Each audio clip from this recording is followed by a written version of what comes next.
자, 반갑습니다. 신영균입니다. 자, 우리가 지난 시간까지 이제 논리 데이터베이스 설계, 그죠? 거의 한 50% 육박하는, 그죠? 출제 상과목에서, 그죠? 거기에서 섹션이 15개가 있었고, 우리가 섹션 8까지 해가지고, 파트 1은 마쳤고, 이번에는 이제 나머지 섹션 09부터 섹션 15까지 다루도록 한다라고 말씀을 드렸습니다. 자, 그래서 보시면 역시 아직까지 여기 파트 1에 있고요. 그죠? 예, 49.72% 나오고 있고, 그 다음에 이와 같이 우리가 이렇게 파트 1에서 했던 게 요거예요. 그죠? 맞습니까? 그 다음에 파트 2부터는 이제 섹션 08부터 시작해서 관계형 데이터 모델부터 시작을 해서 우리가 섹션 09군요. 잠시만요. 섹션 09죠. 제가 실수했네요. 잠시만요, 여러분. 섹션 여기까지 했죠. 그리고 여기서부터죠. 죄송합니다. 예. 그래서 섹션 09부터 이제 우리가 진행을 할 겁니다. 그래서 요렇게 할 거고요. 자, 이번 시간에 우리가 이제 해야 될 게 이제 바로 섹션 09 관계형 데이터베이스의 구조에 대해서 이제 우리가 공부를 할 건데요. 자, 역시 사전에 미리 말씀드리겠습니다. 여기에서는 기출문제가 무려 8문제가 지금까지 출제된 바 있어요. 중복 기출도 물론 있지만요. 그러니까 이 강의는 절대 넘어서면 절대 스킵하시면 안 돼요. 알겠죠? 들으셔야 됩니다. 분명히 말씀드렸습니다. 알겠죠? 예.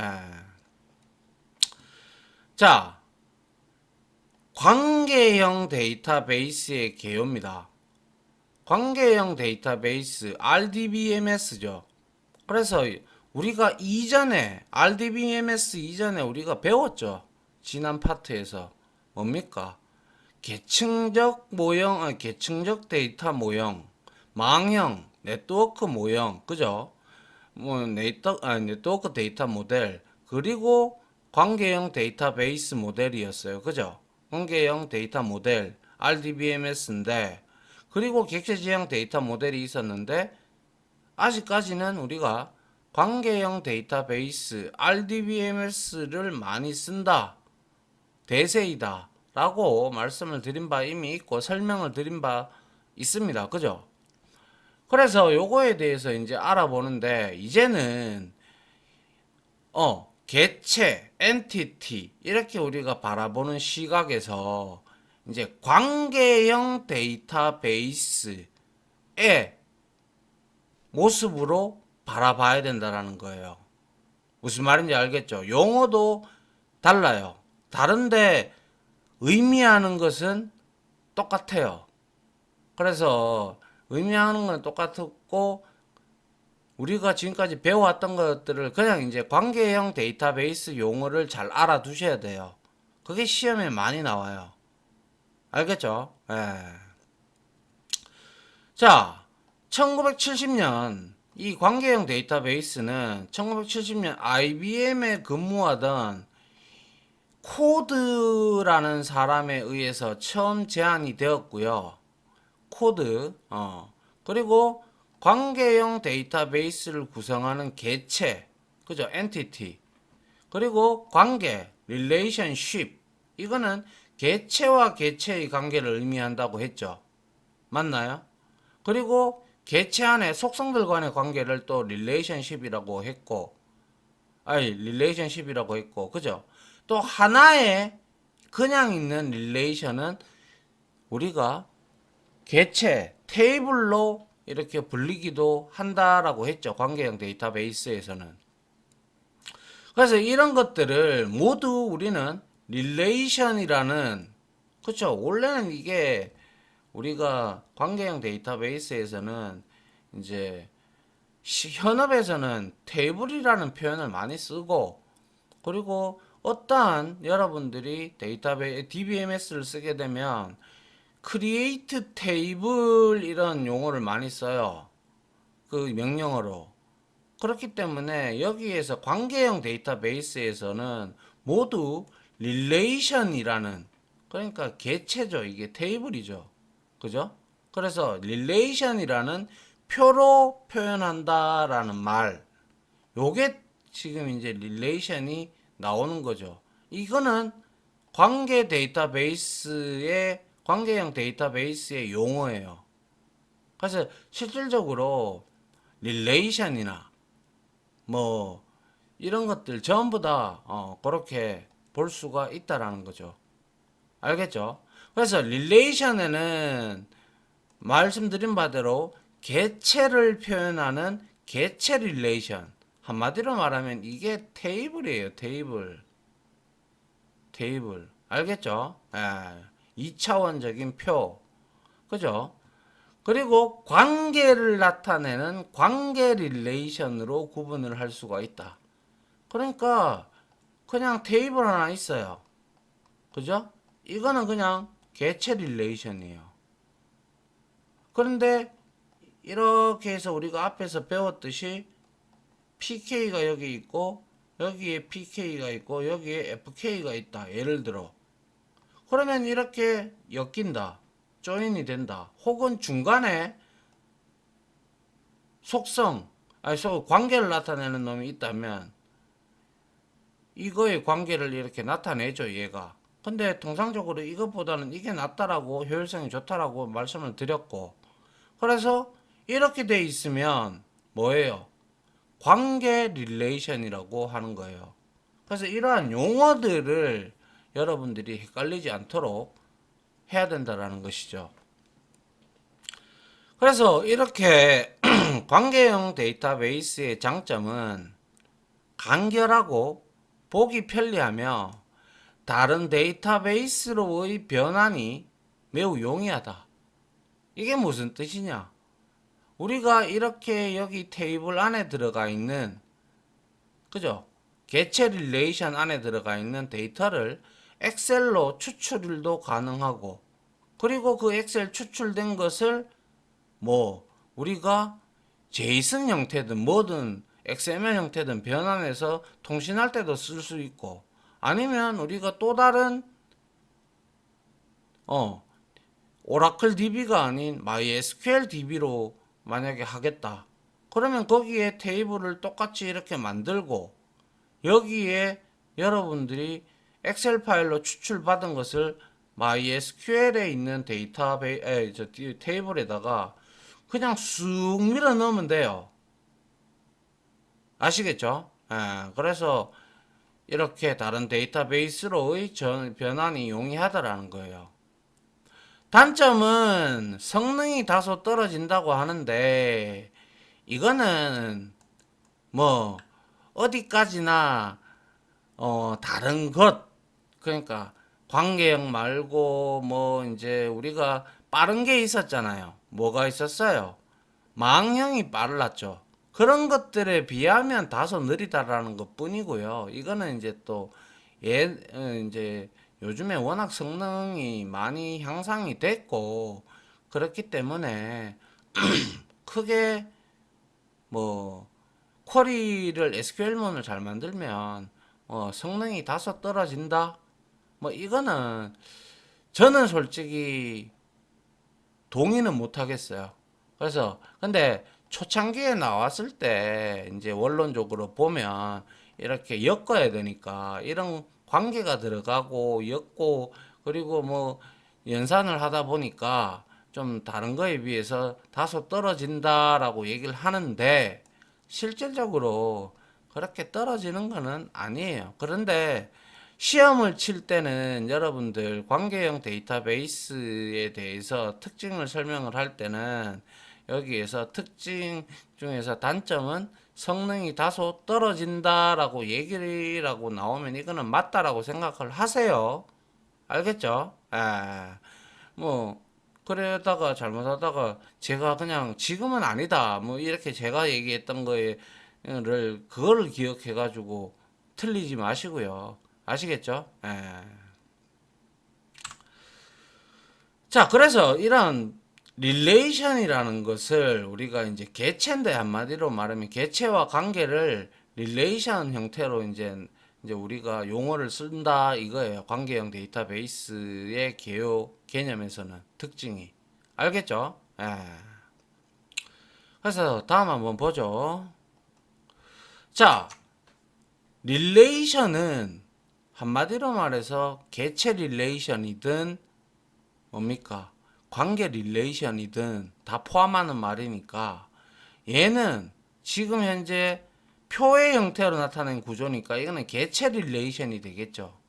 그래서 데이터들을 표, 2차원의 표의 형태로 표현한 것으로 구조를 나타내는 릴레이션 스키마와 실제 값들인 릴레이션 인스턴스로 구성된다.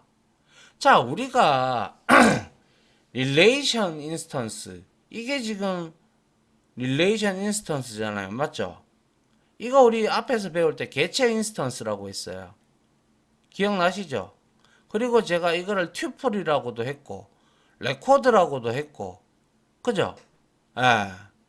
그래서 학생이라는 원래 개체인데 관계형 데이터베이스에서는 이거를 릴레이션이다 라고 하는 거예요. 알겠죠? 예. 그래서 여기 보면 학번, 이름, 학년, 신장, 학과 이런 것들은 전부 다 속성이죠. 어트리뷰트예요. 컬럼이라고도 했죠, 제가. 그죠? 컬럼이라고도 했고 뭡니까? 저 뭐죠? 갑자기 기억이 안 나. 예, 아무튼 그리고 스키마라고도 우리가 이제 릴레이션 스키마라고도 해요. 개체 스키마. 스키마가 뭐였죠? 제가 스키마는 여기에 제가 안 적어놨군요. 스키마는 뭐냐면 이제 명세를 잡아놓은 거잖아요.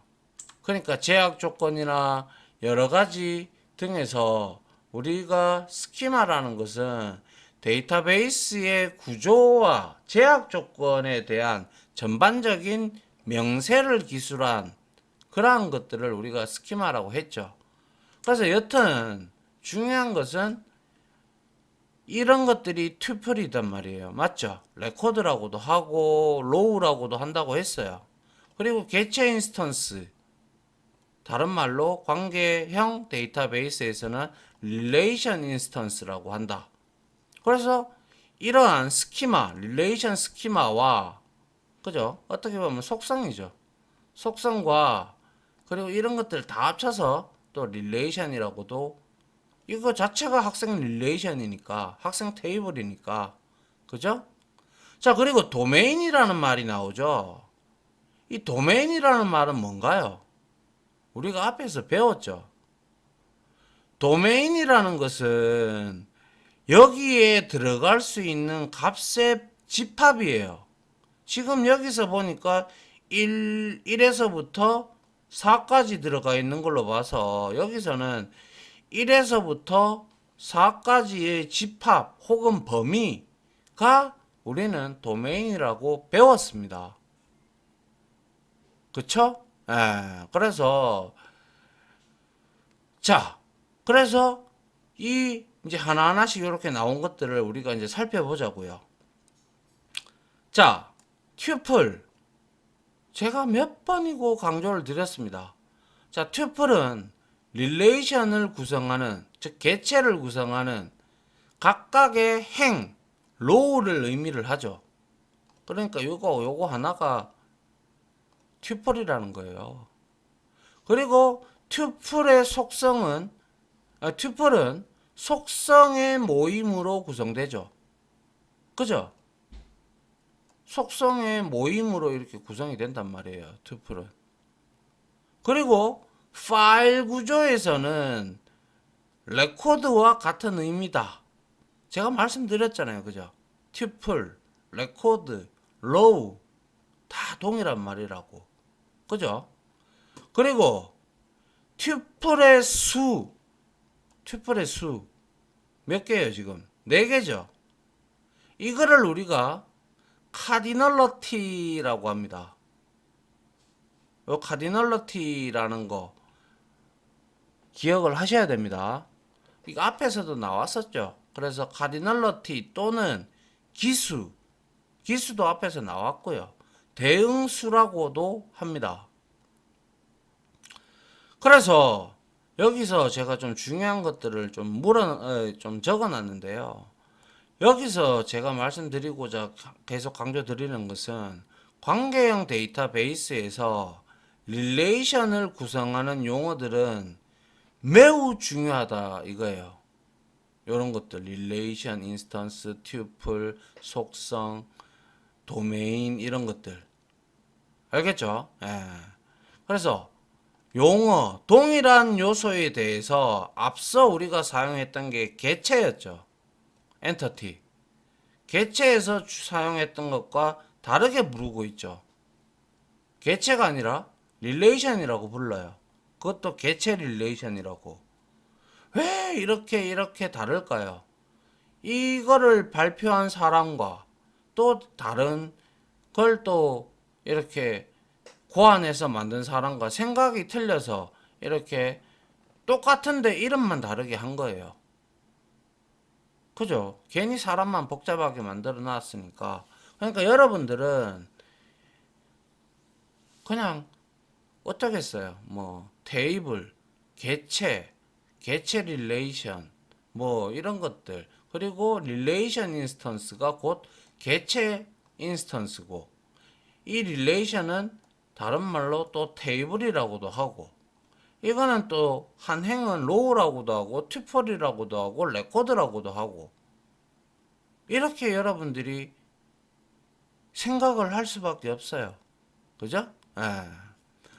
그리고 이제 릴레이션 인스턴스는 데이터 객체를 구성하고 있는 속성들의 데이터 타입이 정의되어 구체적인 데이터 타입을 갖고 있는 것을 말한다. 예를 들면 학생의 릴레이션 인스턴스 이런 것들을 의미하잖아요. 요거 고강민, 이양기 뭐 이런 것처럼 그죠? 예. 그리고 튜플이라는 것은 뭐였어요? 방금 튜플이라는 것은 자 릴레이션에서 여기서 튜플이라는 것은 한마디로 말해서 학생에 관련된 거잖아요. 그죠? 예. 그리고 릴레이션에서 여기 릴레이션에서의 개체에서의 카디널러티는 튜플의 개수입니다. 알겠어요? 그래서 카디널러티는 4예요. 그래서 카디널러티, 니꼬르, 튜플의 개수, 기수, 대응수 전부 다 동일한 말이에요. 4예요. 4. 그래서 이거는 어디까지나 원론적으로 원서에 이렇게 나오는데요. 이렇게 적어 놓다 보니까 실제 저도 뭐 학교에서 공부를 할 때는 이렇게 이론적으로 원론적으로 공부를 하죠. 근데 현업에 가면 전부 RDBMS를 쓰고 있기 때문에 테이블이다, 레코드다, 튜플이다 이런 말을 섞어서 한단 말이에요. 그리고 기수, 대응수 이런 말은 잘 안 써요. 그러다 보니까 처음 이거를 맞닥뜨리면 어려울 수밖에 없는 거예요. 안 그렇습니까? 예. 그러다 보니까 이거를 다 외워야 되는 거예요. 근데 직접 자기가 데이터베이스를 좀 만졌다 라고 하는 사람들도 기수, 대응수라는 말을 예전에 한번 들어봤는데 이 정도 수준밖에 안 되는 거예요. 카디널러티라는 말은 많이 써요. 그렇기 때문에 이 장이 워낙 중요한 섹션이고 하다 보니까 이런 내용들을 우리는 시험을 통과하기 위해서는 맞춰야 되니까 이렇게 제가 정리를 해놓은 겁니다. 아시겠죠? 무슨 내용인지. 예. 근데 좀 솔직히 어렵습니다. 제가 봐도. 예. 그래서 그 다음에 이제 한번 보죠. 이제 튜플에 대해서는 이제 알았으니까 그 다음에 속성, 이거는 이제 우리가 개체에서 배웠던 것과 동일하죠. 속성, 어트리뷰트, 다른 말로 컬럼이라고도 하고요. 그리고 속성의 개수를 우리는 디그리라고 하고 또 차수라고 한다라고 이것도 앞에서 배웠어요. 이거는. 그래서 속성은 데이터베이스를 구성하는 가장 논리적인 단위입니다. 안 맞습니까? 이렇게 봤을 때 여기에 여러 가지 속성들이 있으면 개체를 데이터베이스를 구성하는 가장 논리적인 단위죠. 그죠? 그리고 이거를 파일 구조상의 데이터 항목이죠. 그죠? 데이터 타입이란 말이에요. 데이터 필드. 그래서 데이터 항목 또는 데이터 필드에 해당이 되죠. 그죠? 예. 그리고 이러한 속성들은 여기에 뭐 이름, 학생이면 학번, 이름 뭐 이런 것들이 있으니까 그런 것들은 속성은 개체의 특성을 기술을 하는 거죠. 하나하나씩. 그죠? 예. 그리고 이러한 속성의 개수가 바로 디그리라고 우리가 이거는 앞에서 배웠습니다. 디그리 또는 차수라고 한다라고 했습니다. 맞나요? 예. 그래서 아까 전에 앞에서 봤던 이 릴레이션 개체에서 속성이 몇 개 있어요? 한 개, 두 개, 세 개, 네 개, 다섯 개 있어요. 그러면 이거는 뭐예요? 속성의 디그리는 릴레이션, 학생 릴레이션 개체에서의 디그리는 5죠. 그리고 디그리의 속성의 수는 또 차수를 의미를 한다고 했잖아요. 동일하게. 그죠? 그리고 이제 도메인은 이것도 배웠죠, 우리가. 제가 이거 문제 풀면서 이거 나왔을 때 여러분들한테 설명했잖아요. 기억나시는 분들이 있을 거예요. 도메인은 하나의 속성, 애트리뷰트가 취할 수 있는 같은 타입의 원자값은 더 이상 분해가 안 되는 값들을 원자라고 하죠. 그래서 원자값들의 집합이다라는 거예요. 그래서 도메인은 실제 애트리뷰트 값이 나타날 때 그 값의 합법 여부를 시스템에 검사하는 데에도 이용이 됩니다. 아시겠죠? 왜 그러냐? 예를 들면 성별은 우리가 남자와 여자가 있잖아요. 그러면 그 성별 애트리뷰트 속성에는 도메인은 남자와 여자의 값을 입력을 해야 되지 다른 값을 입력을 하면 입력될 수가 없잖아요. 그런 걸 우리가 시스템이 검사하는데도 도움이 된다라는 거예요. 아울러 앞에서 봤던 학생 릴레이션에서 학생 개체에서 학년은 1에서 4의 집합이죠. 보시면 1이 최소값이고 4가 최대값이니까 여기까지만 봤을 때는 1에서부터 4 사이예요. 맞죠? 최소값, 최대값. 범위잖아요. 그렇다면 여기에 만약에 학년은 1학년에서부터 이게 만약에 대학교 학번이겠네요. 그러면 대학교니까 대학교는 5학년은 없잖아요. 그러면 여기에 5 들어가면 안 되잖아요. 그죠? 그러면 여기에서 이 속성에서 이걸 검증을 해야 되잖아요. 검사를. 안 그래요? 그죠? 학년이 잘못 입력되었습니다. 뭐 이렇게 우리가 나타내야 된단 말이에요. 아시겠죠? 도메인. 같은 타입, 도메인은 하나의 애트리뷰트가 취할 수 있는 같은 타입의 원작 값들의 집합이다. 더 이상 쪼갤 수 없는 값. 알겠죠? 예. 자, 그 다음 한번 보죠. 자, 이번에는 릴레이션 특징인데요. 여기에 나오는 릴레이션 특징들은 여러분들이 정리를 하셔서 이해가 안 되면 다 암기를 해야 할 정도입니다. 그 정도로 중요하다라는 뜻이고, 너무나 시험에 빈번하게 나오기 때문에 우리가 반드시 이 부분은 점수를 얻고 가야 돼요. 자, 한 릴레이션에서 똑같은 튜플이 포함될 수 있나요? 데이터의 중복을 막아야 되잖아요. 한 PK가 있잖아요. PK가 있든지 아니면 보조 식별자 유니크 키가 있든지 간에 있으면 PK는 식별자는 한 개 이상 존재해야 되기 때문에 똑같은 튜플이 포함될 수가 없어요. 당연하게. 맞죠? 그래서 릴레이션에 포함된 튜플들은 모두 달라요. 그죠? 앞에서 우리가 학생 릴레이션 구성하는 요소에서 보시면 여기서 누구예요?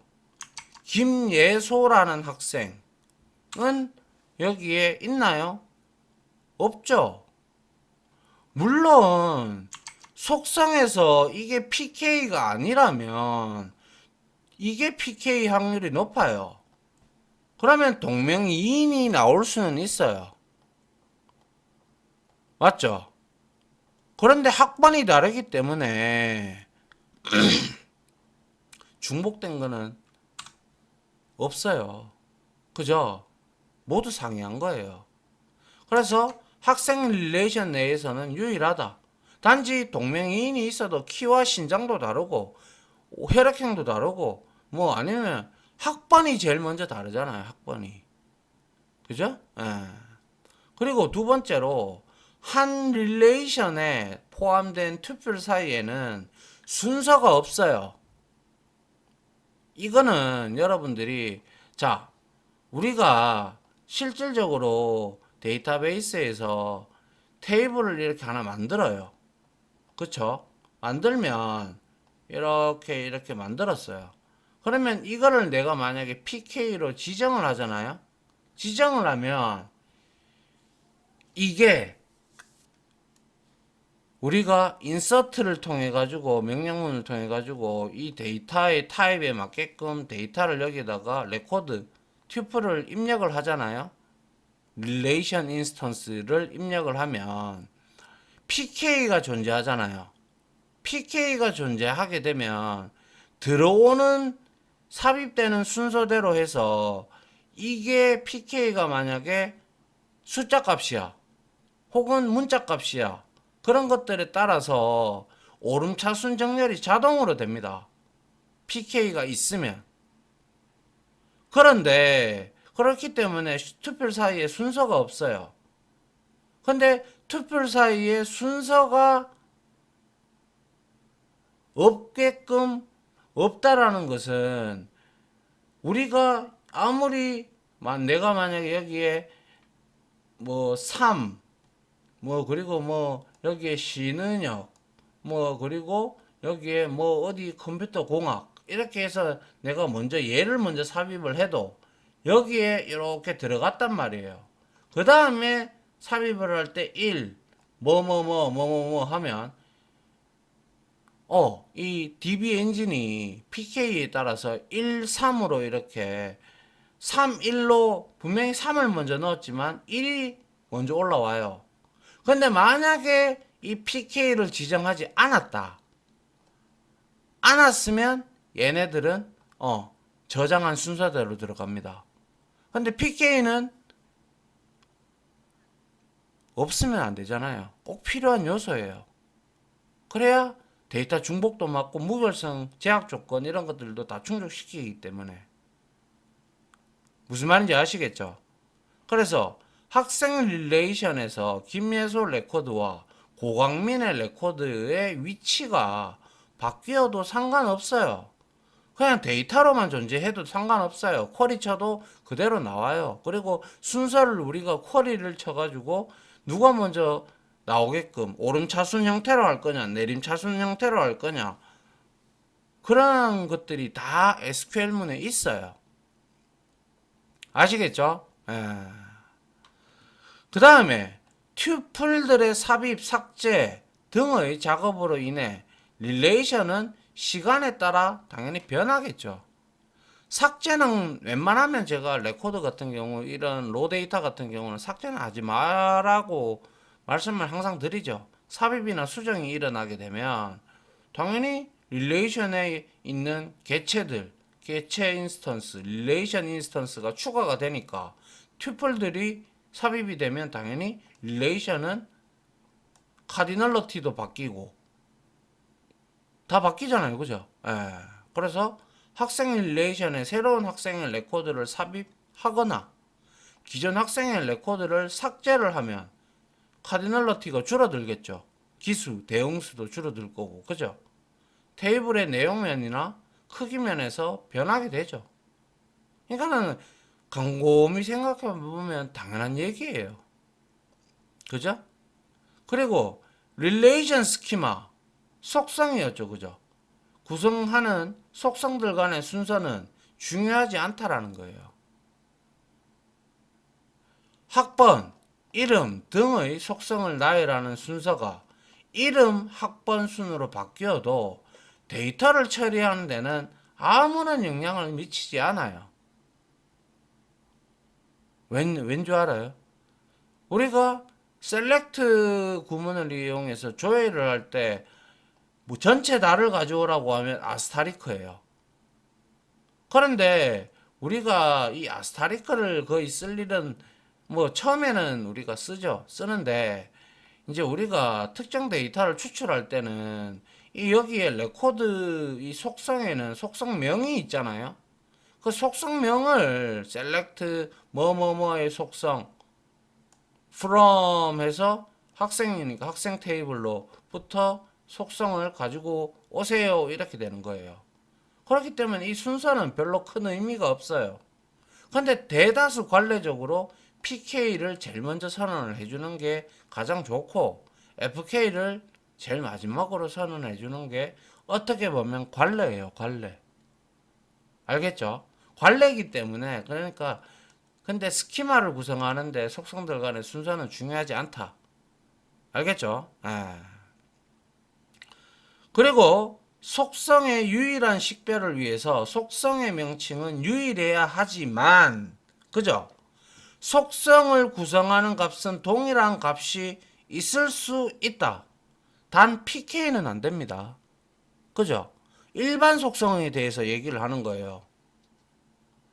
아까 전에 김예소라는 학생이 있으면 동명이인이 있을 수 있듯이 자, 예를 들면 각 학생의 학년을 기술하는 속성인 학년은 다른 속성명들과 구분되어 유일해야 하지만 학년 내에서의 값 속성에는 21, 24, 뭐 2학년이 2명 있을 수 있고 2학년이 5명일 수도 있잖아요.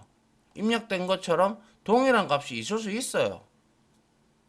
근데 PK는 절대로 그러면 안 돼요. 아시겠죠? 그 다음은 보죠. 이어서 계속인데요.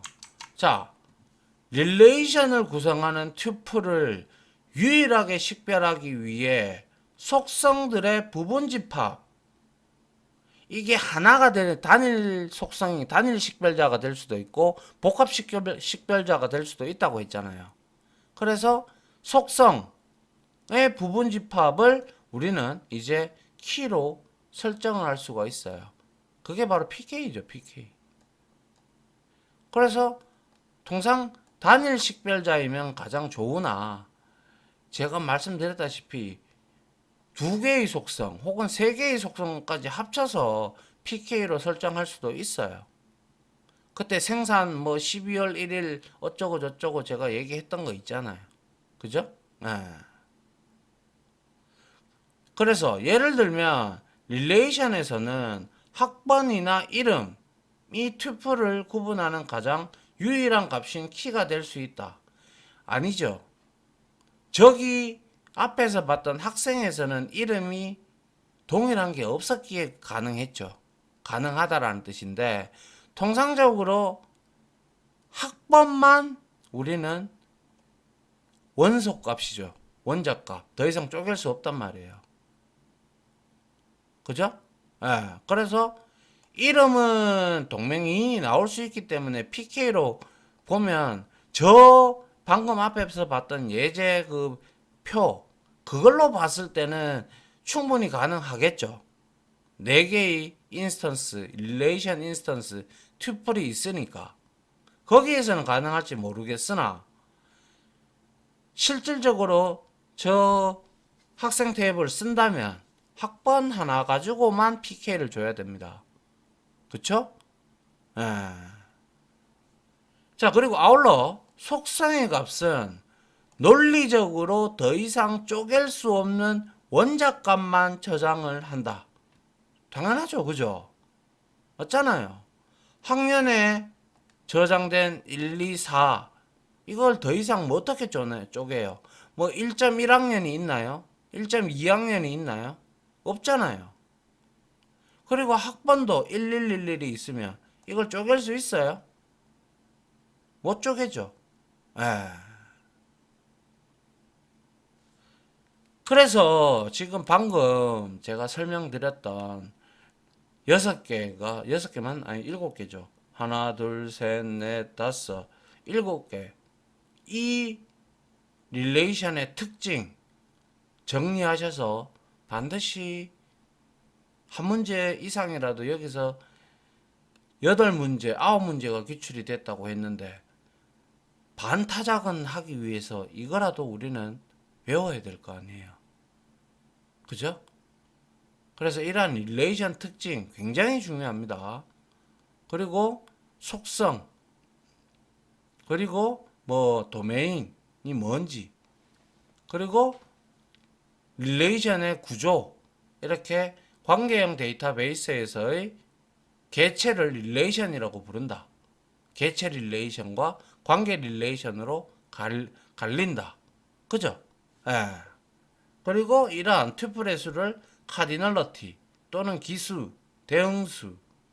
튜플은 각각의 행, 같은 말로 릴레이션 인스턴스, 하나의 릴레이션 인스턴스하고 똑같은 말, 뭐 이런 것들.